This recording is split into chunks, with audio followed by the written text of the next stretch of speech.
Umiwas ka, huwag kang mag-alala.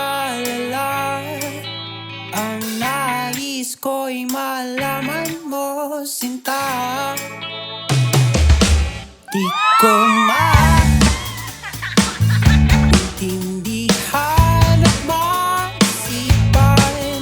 Damdamin ko'y nabiyak mo, sinta.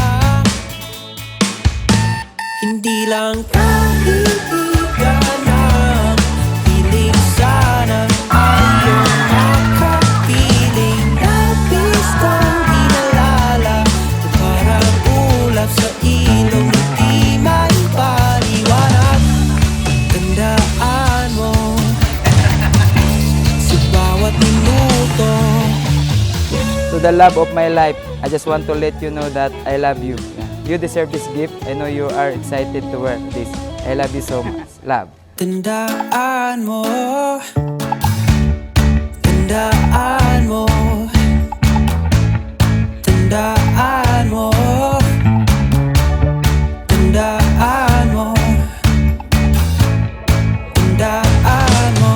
Hindi lang kaibigan ang hiling, sana ay iyong makapiling. Labis kong inalala, parang ulap sa ilong, hindi lang kaibigan ang hiling, sana ay iyong makapiling. Labis kong inalala, parang ako'y nahihilo at di na makahinga. Tandaan mo sa bawat minuto. Mahal, before anything else, I thank God for this opportunity to get married to you. Ngayong araw na to, January 28 to 2023, ang pinaka-espesyal na pangyayari sa buhay ko. Kung dati isa ka lang pangarap at panalangin, subalit dininig ng Panginoon ang aking panalangin na sa araw na to, kayo ay magiging kabiyak ng aking buhay.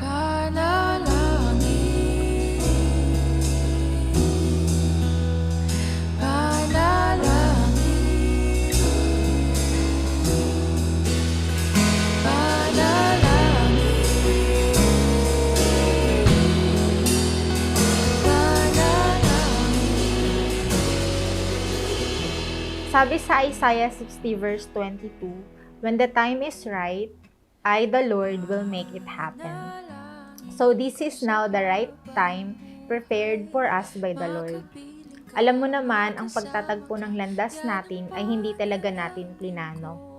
Ang bilis ng panahon, akalain mo yon, mahigit 6 na taon na pala since the day we met. Sa bakery kami nagkilala sa tiyahin ko.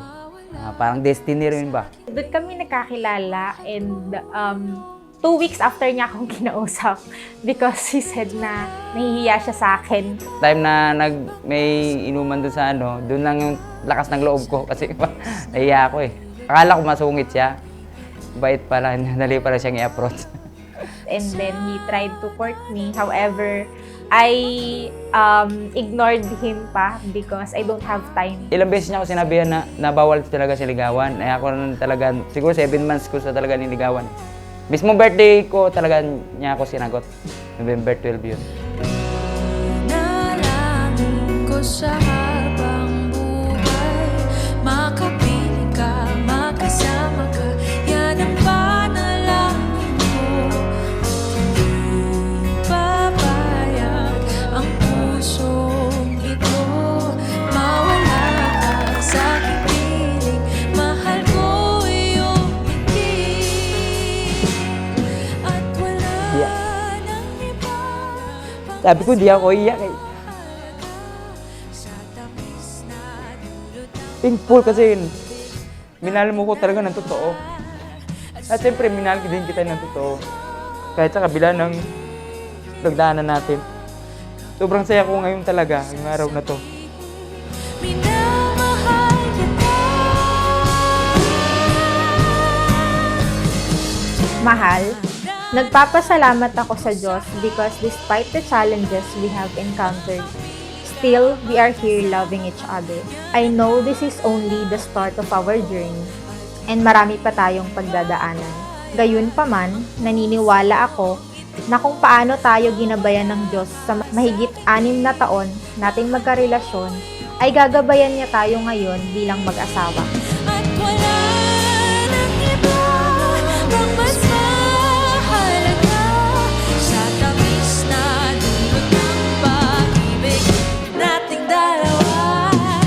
Sana naman makikinig ka kapag aking sasabihin minamahal kita. Finally, matatawag na kitang Mrs.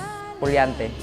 You are my biggest blessing, my answer prayer, you are my dream come true. At wala na akong mahihiling pa. I love you today, I will love you tomorrow, and I will love you as long as I love to give you. I will love you until we grow old. I will love you, mahal. I will love you forever.